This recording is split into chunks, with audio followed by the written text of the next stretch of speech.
একাদশী। আমরা বছরে আমাদের কটা একাদশী মা? বছরে হলো আমাদের 24টা একাদশী, মাসে দুটো করে। এবার যে বছর মলমাস পড়বে, মলমাস প্রত্যেক বছর হয় না, কিন্তু 3 বছর অন্তর হবে। যে বছর মলমাস পড়বে সেই বছর একটা একাদশী বেশি হয়ে যাবে। তাহলে এই যে সামনে যে একাদশীটা আসছে, এই একাদশীটার নাম কি? ভীম একাদশী। ভীম একাদশী তো বাবা। এই যে মাঘ মাসের শেষে যে একাদশী, এটা হলো ভীম একাদশী, যেটাকে আমরা বলি ভীম একাদশী। আসল নাম হলো ভৈমী একাদশী বা জয়া একাদশী। অনেকে মনে করেন যে সামনে যে একাদশীটা আসছে আমরা ভীম একাদশী বলি মানে মনে হয় ওই যে পঞ্চ পাণ্ডবের মধ্যে যে ভীম আছে না, সেই মনে হয় এই একাদশীটা করেছিল। ভুল। পঞ্চপাণ্ডবের মধ্যে যে ভাই ভীম আছে, সে যে একাদশীটা করেছিল না, সেও একটা একাদশী করেছিল, সেটা এই ভীম একাদশী নয়, সেটা হলো বৈশাখ মাসের একাদশী, যেটাকে বলা হয় পাণ্ডবা নির্জলা একাদশী। হ্যাঁ, ওইটাই করেছিল ভীম। কিন্তু এই যে একাদশীটা, এটা কিন্তু ভীম করেনি। তাহলে আমাদের এই সামনে আসছে ভীম একাদশী, আমাদের প্রত্যেকটা একাদশী পালন করতে বলে, কিন্তু তারপরেও আমরা প্রত্যেকটা মানুষ যদি না পারি, কারণ আমরা অনেকে অনেক রকম কাজে ব্যস্ত থাকি, খনার বচনে বলছে যত সংক্ষেপে তোমরা পালন করতে পারো, কিন্তু তবু করো, মানে পুরোপুরি করবো না এই চিন্তা ভাবনাটা নিও না, অন্তত কিছু কিছু যদি তোমরা করতে পারো। সেই জন্যই বলছে শয়ন উত্থান পাশ মোড়া, তার মধ্যে ভীমে ছোড়া, পাগলার 14 পাগলির 8 এই নিয়ে কাল কাট, এই 2 ছেলের জন্মদিন এই যেন না হয় ভিন, এসব কিছুই যদি না পারিস তাহলে ভগার খালি গিয়ে ডুবে মরিস। মানেটা কি? শয়ন উত্থান পাশ মোড়া, তার মধ্যে ভীমে ছোড়া, মানে 4টে একাদশীর নাম কিন্তু করল মায়েরা। শয়ন একাদশী, উত্থান একাদশী, পার্শ্ব একাদশী, আর এই ভীম একাদশী। বলে কোনোটা না পারো অন্তত 4টে একাদশী পালন করো। আস্তে আস্তে এগোক, এই 4টে করতে করতে পরের বছর কি হয়তো 8টা হবে, এই করতে করতে তুমি বাড়বে। এবার যদি বলো না 4টে একাদশীও করতে পারবো না, তাহলে বলছো তাহলে পাগলার 14 পাগলির 8 এই নিয়ে কাল কাট। পাগলাটাকে মায়েরা কার মাথায় জল ঢালেন? কয়েকদিন পরে ঢালবেন আর কি, শিবের মাথায়। এই হলো আমার সেই পাগল। তবে আমাদের মতো তিনি সংসারের পাগল নয়, তিনি হলেন শ্রী হরির নামে পাগল। তাই বলছে পাগলার 14, মানে ভোলানাথের শিব চতুর্দশীটা তোমাকে পালন করতে হবে। হ্যাঁ, কারণ তিনি হলেন পরম বৈষ্ণব, বৈষ্ণবের কৃপা না হলে কখনো গোবিন্দের কৃপা হবে না। তাহলে শিব চতুর্দশী যেমন পালন করবে, তেমন পাগলির 8। তাহলে পাগলা যদি ভোলানাথ হয়, পাগলিটা কে হবে মায়েরা? হ্যাঁ, শিব ঠাকুর যদি পাগল হয়, তাহলে পাগলিটা কে হবে?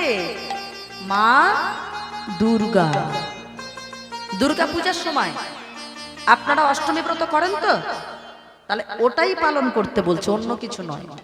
পাগলার 14 পাগলির 8 এই নিয়ে কাল কাট। এবার বলছে এই দুটোই যদি না পারিস, তাহলে 2টো ছেলের জন্মদিন এই যেন না হয় ভীম। শুধু নিজেদের ছেলেদের জন্মদিন নিয়ে মনে রাখলে হবে না, 2টো ছেলের জন্মদিন যেন পালন করতে ভুলো না। সেটা কে কে?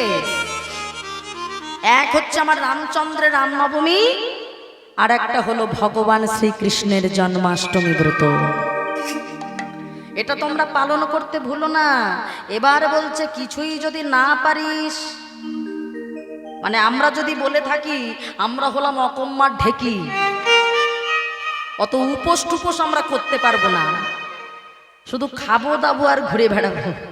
হ্যাঁ, এটা যদি নিজেকে মনে করি আর কি, বলে তাহলে কিছুই যদি না পারিস, তাহলে ভগার খালে গিয়ে ডুবে মরিস। তাহলে ভগার খালে মানে গঙ্গার জলে গিয়ে তুমি ডুব দিও।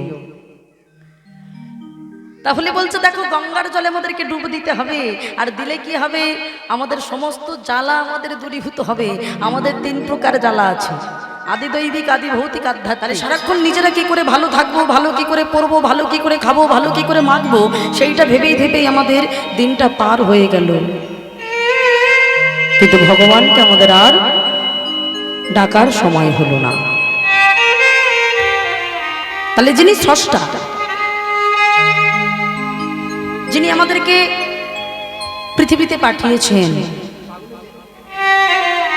আমাদেরকে পৃথিবীতে পাঠিয়েছেন কেন? আমরা কথা দিয়ে এসেছিলাম বাবা। কি কথা দিয়েছিলাম? যে ঠাকুর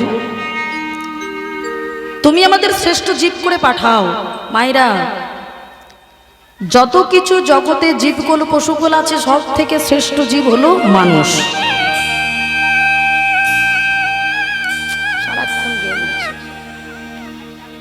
মানুষ যেতে পারে,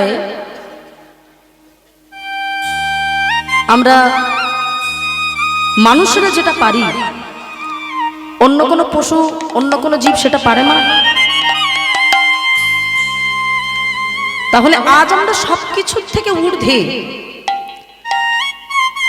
আমরা কথা দিয়েছিলাম ঠাকুর তুমি আমাদেরকে ধরাধামে পাঠাও, আমরা হরি বল বলবো, আমরা হরি নাম করব। কিন্তু যেই আমরা ধরাধামে আসলাম আমরা ভুলে গেলাম বাবা। এই মায়ার সংসারে পড়ে বাড়ি আমার, গাড়ি আমার, ছেলে আমার, মেয়ে আমার, শুধু আমার আমার করে মরলাম। আমার আমার করতে গিয়ে শেষ পর্যন্ত আমরা সবকিছু ভুলে গিয়ে ঠাকুরকে যে কথা দিয়েছিলাম, ঠাকুর আমরা তোমার নাম গাইব, তোমার নাম শুনবো, সেটাই আমরা ভুলে গেলাম। তাহলে এই যে আমরা হরিবাসরে এসেছি, হরিনামটা আমরা নিজে হরি বল বলি, দুটি বাহু উত্তোলন করে হরি বল বলি হরিবাসরে বসে। কি মা বলি তো? নিজে মুখ থেকে হরিনামটাকে উচ্চারণ করি। কেন? কারণ হরিনামের দ্বারাই একমাত্র আমাদের উদ্ধার, তার আগে আমাদের উদ্ধার হবে না বাবা। হরিনাম ছাড়া কলির জীবের কোনো উদ্ধারের পথ নাই। হরিনাম আমরা শুনি, হরিনাম আমরা মুখে বলি, হরি কথা মুখে বলি। হরিবাসরে এসে কেবল আমরা হরি বল বলি না, আপনারাও দুটি বাহু তুলে হরি বল বলেন, হরিনাম করেন। কিন্তু কেন মা? বলে দেখো আমরা বাইরে থেকে কিন্তু পরিষ্কার হই না, আমরা ভিতর থেকেও পরিষ্কার হই। আপনি গঙ্গার জলে নেমে স্নান করলেন, আমার দেহের বাইরেটা পরিষ্কার হলো, ভেতরটা কি পবিত্র হলো? ভিতরটা কিন্তু পবিত্র হলো না। এই ভিতরটাকে পবিত্র করতে গেলে দরকার কিন্তু হরিনাম।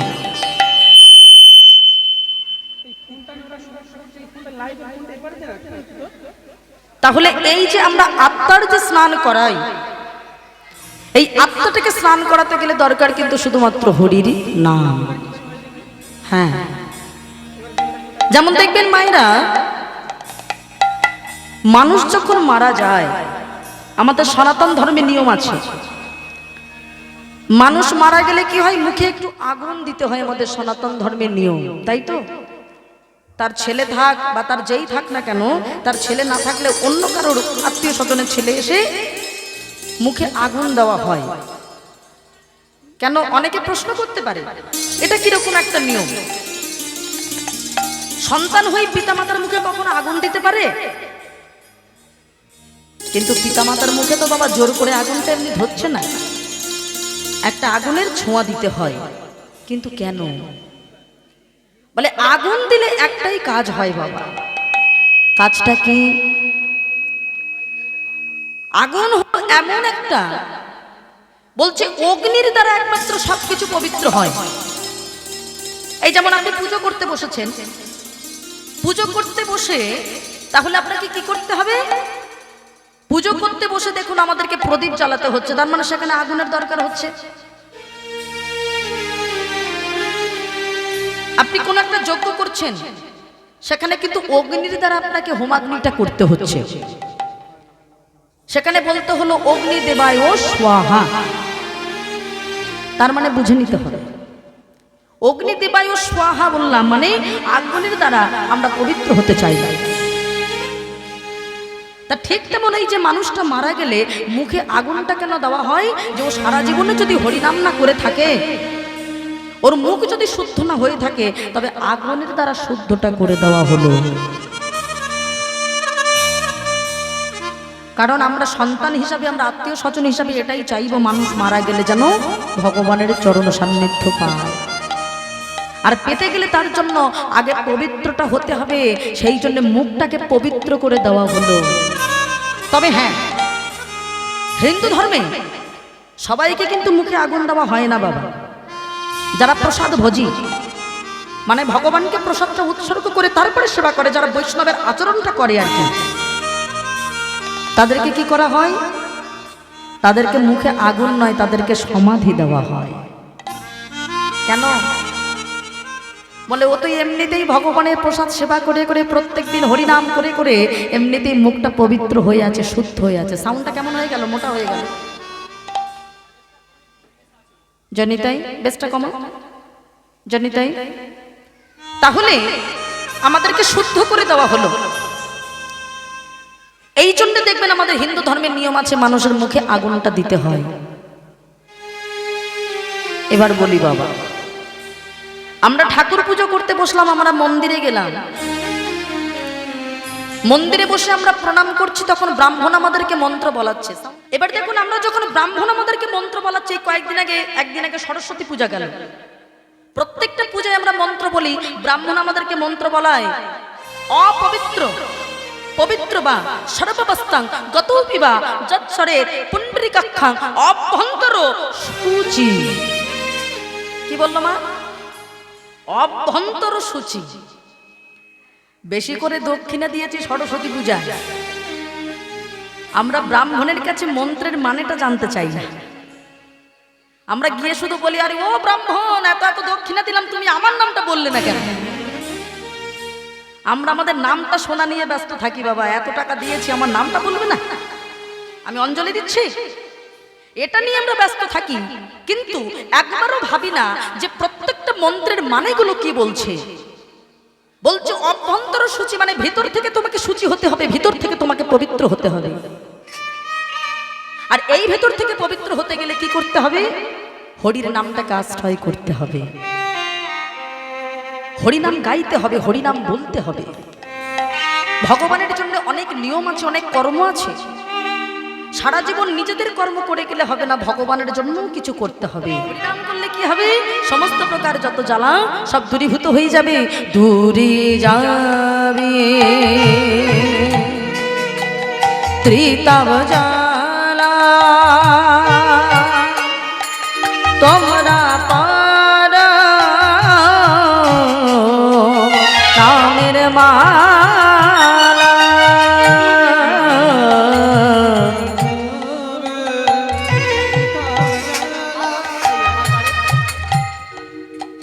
তোমরা পারা নামের মালা। এই মালা পড়তে গেলে আমাদেরকে হরিবাসরে গিয়ে ভক্তি সহকারে মালাটা পড়তে হবে। মা বলে সোনার চেন পড়লে তো ডাকাতের ভয় বাড়ে। হ্যাঁ, যদি ডাকাত ধরে তবে ডাকাতের ভয় বাড়ে, কিন্তু হরিনামের মালা যদি পড়ি ডাকাতের ভয় না গো, আমাদের যত জ্বালা সব দূরই হয়। দূরে যাবে ত্রিতাব জ্বালা, তোমরা পারা নামের মালা। যাবে ত্রিতাব জ্বালা, তোমরা পারা নামের মালা। এই মালা পেতে গেলে কি করতে হবে মায়েরা? আমি যে সুরে হরিনামটা গাইছি আপনারা ঠিক সেই সুরেই হরিনামটা গাইবেন। কেমন? আমি একা কিন্তু গাইবেন, আপনারা সুন্দরভাবে দুটি বাহু তুলে হাতে তালি দিয়ে গাইবেন। কেমন? যে সুরে আমি গাইব সে সুরে আপনারা গাইবেন। সবাই তাহলে একটু হাত তুলে মা, সবাই মিলে এদিক থেকে আমার বাবারাও তেমন। আজকে সুযোগ বাবা, সুযোগ যখন পেয়েছি ভালো করে গেয়ে নি, সবাই মিলে হাত তুলে। হ্যাঁ, হরে কৃষ্ণ হরে কৃষ্ণ কৃষ্ণ কৃষ্ণ হরে হরে হরে রাম রাম রাম হরে হরে। বলুন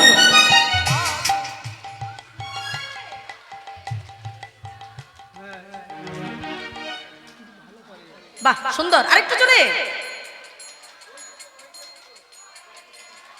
বাহ,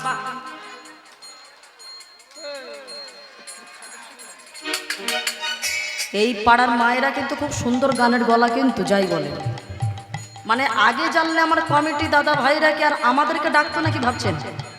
খুব সুন্দর কিন্তু গানের গলাটা। ও মায়েরা মনে রাখবেন, আপনারা আমাকে শোনাচ্ছেন না, এখানে যে বসে আছে তাকে একটু নামটা শোনালেন, কেমন? ওই জন্য আরেকবার হবে নাকি? একটু জোরে জোরে, আরেকটু জোরে, একদম মন খুলে। বেশ, তাহলে হাত তুলে। হরে কৃষ্ণ কৃষ্ণ কৃষ্ণ হরে হরে হরে রাম রাম রাম হরে হরে। বলুন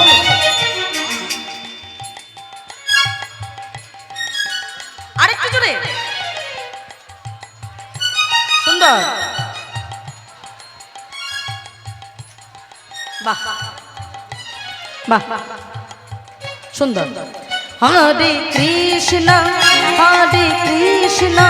কৃষ্ণ কৃষ্ণ হরে হরে হরে রাম রাম রাম হরে হরে। উলধ্বনি হরি বল।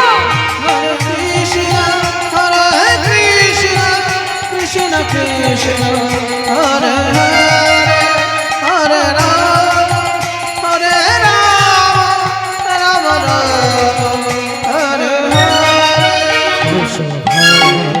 নাম কৃষ্ণ নাম মধুর নাম। হরি বল হরি বল হরি বল। কৃষ্ণ মধুর।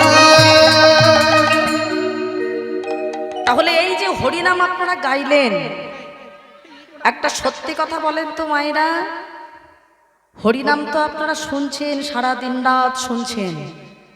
হরিনাম শুনে আমাদের বেশি আনন্দ হয় নাকি এই 2 মিনিট একটু গেয়ে বেশি আনন্দ হলো? কি বলেন মায়েরা, কি বলেন? গেয়ে আনন্দ হলো নাকি শুনে আনন্দ, কোনটা? 2 মিনিট গেয়ে বেশি আনন্দ হয়। কেন? বলে হরিনাম শুনলে যেমন জীবের আমাদের মঙ্গল সাধন হয়, তেমন হরিনাম করলে আমাদের এই আত্মাটার বাবা স্নান হয়ে যায়। হ্যাঁ, আস্তে কথার সময় দাদা রিভাবটা কম দেন। তাহলে হরিনাম আমরা যখনই শুনি আমাদের এই আত্মাটা ভিতর থেকে স্নান হয়ে যায়, আমাদের আনন্দ হয়।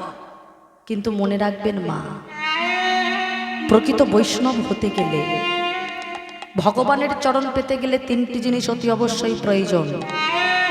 এক হলো ভক্তপদ ধূলি, ভক্তপদ ধৌত জল, ভক্তির ভুক্ত অবশেষ 3 মহাবল।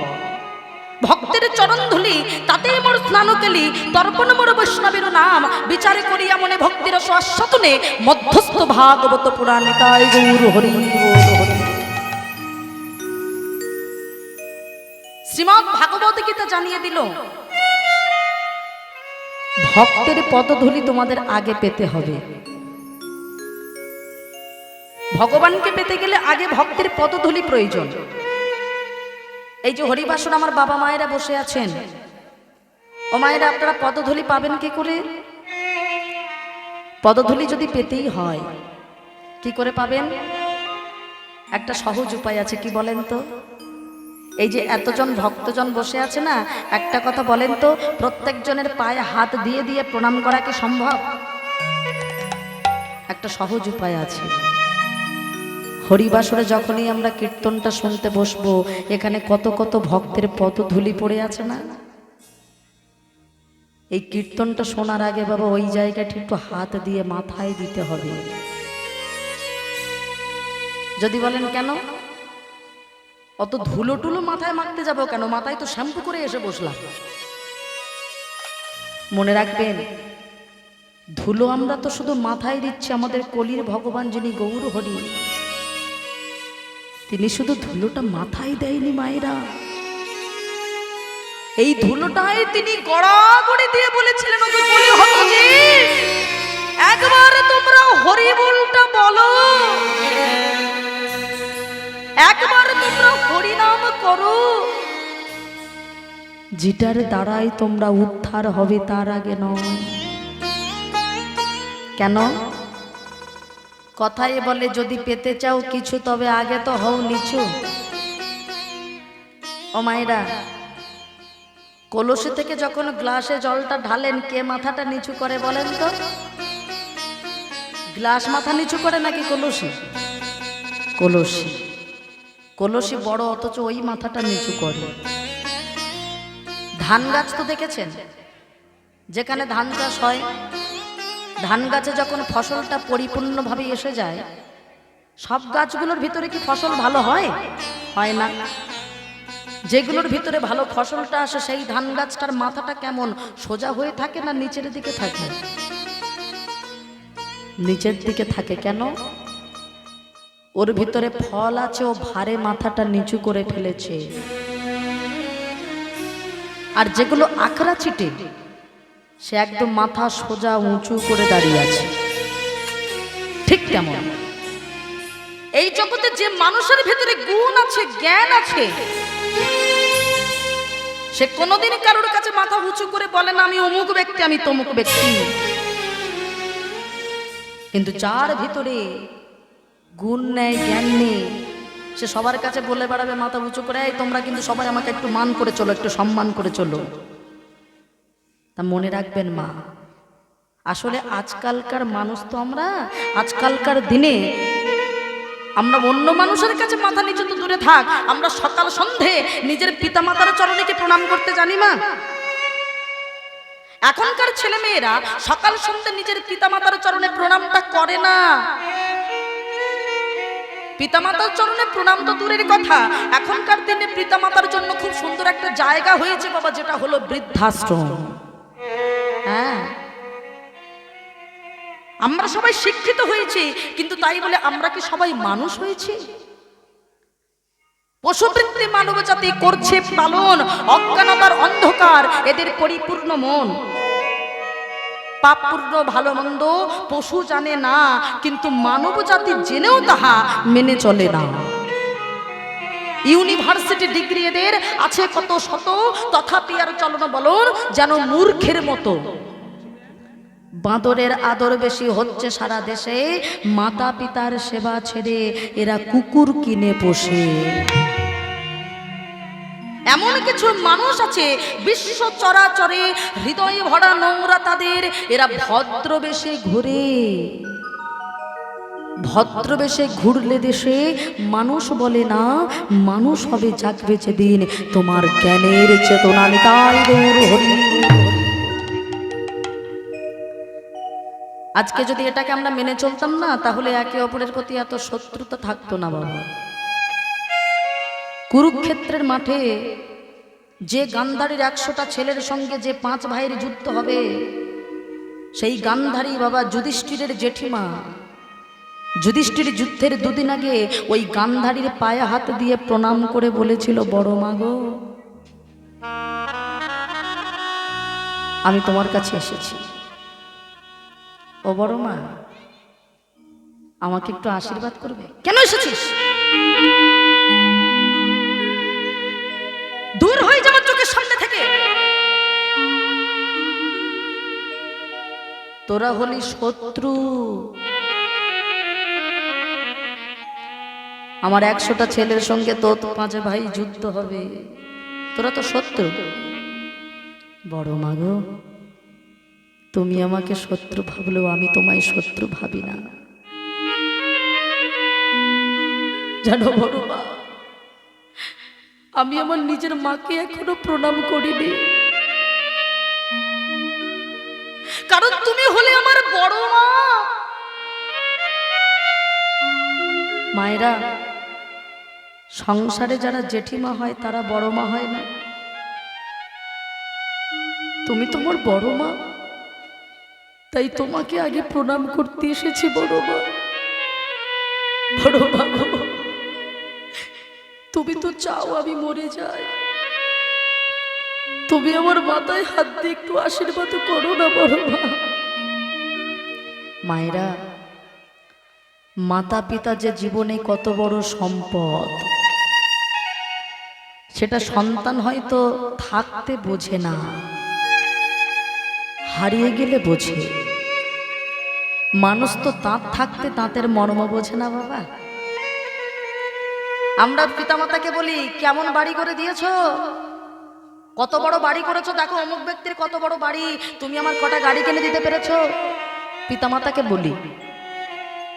কিন্তু পিতামাতার কাছে বাবা, পিতামাতার যদি কোনো অর্থ নাও থাকে, কিন্তু সে যে কত বড় সম্পদ, যে হারিয়েছে সে বোঝে, যে হারায়নি সে কিন্তু বুঝবে না বাবা। কত বড় বট বৃক্ষের মতো ছত্র ছায়া যে পিতামাতার কোল, সেটা সন্তান পরে বোঝে বাবা।